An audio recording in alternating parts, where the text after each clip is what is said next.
What's going on, gamers? Cyril here. Welcome back to the channel. Now today I'm going to talk about a very broken build that I've been coming up with. And I've been spending a lot of my time with the melee weapons, and I'm pretty sure most people have been. And we've kind of been neglecting the range weapons.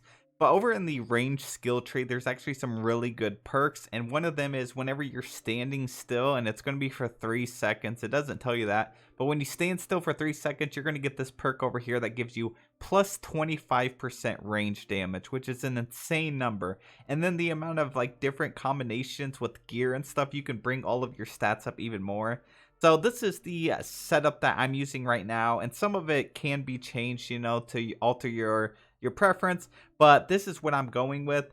And we're going to test it out on our good friend Malugaz over here, the secret boss in the Forgotten Ruins. Now, if we take a look at my stats right here, when I am holding, let's get the fireball staff out. When I'm holding my staff out, my range damage is 407 to 497. That is a lot. So the default on the fireball staff is 131 to 159 range damage. I have brought that all the way up to almost 500 with just some of these different items. Now this is going to be more of a late game build, but with this you can literally walk through the game like nothing. You can even go through the mold dungeon and it just clear it so fast.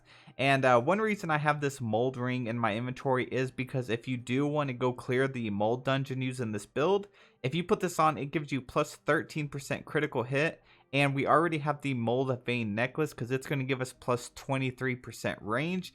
And a set of 2 of those is going to make you immune to the mold infection.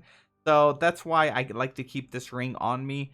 But I'm usually using this polished gold crystal ring. Now, if you don't know how to make this, over at my base, I have a table, the jewelry table. If you've maxed out your skill and you have the last perk unlocked over there at the crafting station, you have a 20% chance of crafting an item that will give you a polished version of the item, and it just gives you enhanced stats. Now, I do have a video for that on how to make polished items. If you want to see that, it'll be linked in the description of this video. Now, like I said, I'm using the mold vein necklace, which gives me plus 23% range damage. 2 polished gold crystal rings. These give me, both of them, another 19.9% range damage and plus 3% range attack. So if we look at my stats over here on the right, you're going to see I have 16% range speed. If I were to take this off, it goes down to 13, and it also drops my damage there. So everything that's on here actually goes towards together to bring you these large numbers. Now, I'm using the blue leather tome. You get this from defeating this boss here, Malugaz. He is the secret boss. He's over here in the stone biome. If you're having trouble finding him, I also have a video on that. But he is going to be on this inside, like, middle section of the stone biome. Just go in a ring like that, and you should find him, no problem. This is also where I got the fireball staff, and the reason I like the fireball staff is because it attacks pretty fast, and it also gives you a 17% burn damage every 3rd second, which isn't a ton. But if you're fighting a boss like Malugaz, you can shoot him, and while you're running away from the fire, it'll continue to damage him, so that's nice. Any of the regular mobs, if you don't one-shot them, chances are you're going to follow up with the second attack, so that burn damage isn't going to be too great, but it is nice. Now, I am using the Ivy's Thorn Harness, mainly because whenever you're waiting to get this skill to proc to get your 25% range damage, you have to stand still. So we want to get that extra max health, and the Thorn Harness will give us 70 max health for the chest piece and another 65 max health for the pants. And this is also where some of our massive damage comes from. The pants will give us another 31% critical hit, and the chest will give us another 31%. So if we're looking over here, I have 137% critical hit. If I take these pants off, you'll see it's 106. And if I take the chest piece, it also drops it to 106. Now, the helmet isn't anything special. I'm just using the Scarlet helmet. You can change it out for whatever. It doesn't make that much of a difference. You just really want to try and get these. And to get this set of the Ivy pants, you have to actually go over here to the Ozios Wilderness biome and defeat the boss Ivy, the poisonous mass. She is the purple slime boss, and she is over there. Like I said, I know that's a lot of stuff to take in, but this is a very late game build, but it's super effective, and we're going to try it on this boss in just a second. And then we got the blue leather tome, which gives us plus 21% range damage. So we have some big numbers here. I'm going to go ahead and spawn this boss in and see how fast we can take him. Since I'm spawning, I'm going to wait for a few seconds. And I'm also going to pop this ranged keen potion here. It gives us plus 32.5% range damage for 30 seconds.